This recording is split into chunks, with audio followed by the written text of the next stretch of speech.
Thank you, Secretary Duncan. Thank you for your service and for raising some tough questions about maybe some of the sacred cows in the education establishment. I appreciated your recent comments to the Governor's Conference. For example, noting that somewhat larger classrooms with better teachers outperform smaller classrooms, and that's good, honest talk and can result in saving and improving education at the same time. And I was also pleased you met with Dr. Catherine Mitchell of Alabama. She designed the Alabama Reading Initiative. That program, with very little cost except training and startup, has transformed teaching and learning and reading proficiency in Alabama. In just a few years, Alabama's K-4 schools led the nation in reading improvement. Massachusetts and Florida used the same type program. They were number 2 and 3 in reading increase in 1 year. That kind of technique that costs less money is what we need, does not cost more money, is what we need more of. It was technique and not funds, I think, that made that difference. So I strongly believe our education focus should be on advancing learning, increasing those magic moments in the classroom when a child gets it and learning occurs. But for too long, we've judged our education system on whether the building is new, what kind of equipment they have, classroom size, and how much we spend.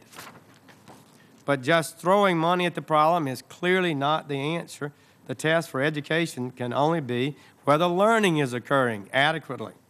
I think you believe this, and I see you nod at that. We are spending more, Mr. Chairman, in those countries that are beating us in education achievement, spending a good deal more than most of them. So I think it's time now for honest, fact-based budgeting. Everyone knows we're in a financial crisis. Admiral Mullen, Chairman of the Joint Chiefs, said our debt is the greatest threat to our national security. This year's deficit alone is projected to be $1.65 trillion. That amounts to $7,500 for each American adult over the age of 25. While the President tells the American people that the budget asks Washington to live within its means, the facts show the opposite.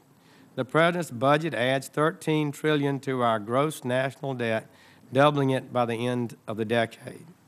Over the next 10 years, the smallest annual deficit the budget calls for is over $600 billion, and the number rises to $800 billion in the 10th year. We borrowed that money, of course. Interest on our debt was $196 billion last year, 3 times as large as the education budget this year. Interest was 3 times the education budget this year. But in 10 years, under the President's plan, because of the increased debt, the annual interest payment will be $844 billion, 10 times the size that the budget calls for education spending in that year. Interest, the fastest growing item in the budget, will crowd out our future hopes for education and for all other programs. It's an unsustainable path. And that's why I'm flabbergasted by the education budget. I think it only could have been written in Washington, in a bubble detached from the reality I have just described. Over the last 3 years, we spent 68% more on education than the 3 years before that from the federal government. The budget now calls for an 11% increase in federal spending on education. Sir, we don't have the money. Everyone knows that. American families are tightening their belts every day, doing more with less, as are cities, counties, and states. It's time for the federal government to do the same. We have to. All of us favor education, but we can't continue these large increases in spending, every dollar of which is borrowed. This request for an 11% increase, more than 30% more than we were spending in 2008, is an affront to common sense, an affront to the will of the voters.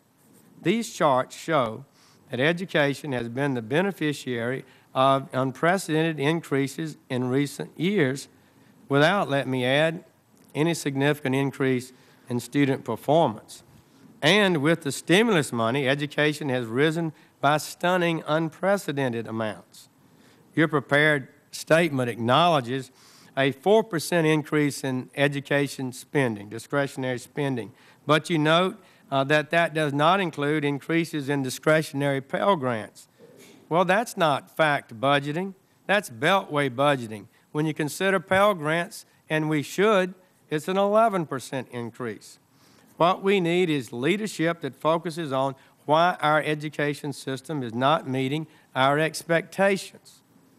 This funding crisis, I think, is an opportunity to challenge our educational establishment, to thoroughly and honestly review the plain facts, what works, what does not work. We owe that to our children today for their education. And we owe our children a country that is not burdened by crippling debt. The President says his budget is a plan for winning the future, but you cannot win the future for our children with borrowed money. As Secretary Geithner acknowledged last week, our surging debt threatens our economic growth, jobs for young graduates, and even economic turmoil. It would be wrong to leave our country weaker and diminished because we lack the courage to confront the fiscal crisis we're in. So we need a dramatic course correction. We need to get the message. We need to get in sync with the reality of what's happening in the world today. We need to trim bloated government. We need to start now, and it goes without saying the Education Department is not exempt. We will vote this week on a continuing resolution to fund the government for some period of time. No continuing resolution to fund the government that fails to reduce spending will pass. It won't pass the House or the Senate. We're going to fight for spending cuts this week, next month, next year. We're going to fight for spending cuts in this Budget Committee, in the Appropriations Committee, on the Senate floor. We're going to keep fighting for a leaner, more productive government until we've restored confidence in our economy and put our country back on the right path, path to prosperity. So this battle over the budget is just beginning. I respect your leadership. I think you have some great ideas, but we cannot approve, and I don't think will approve, an 11% increase in education funding. Thank you, Mr. Chairman.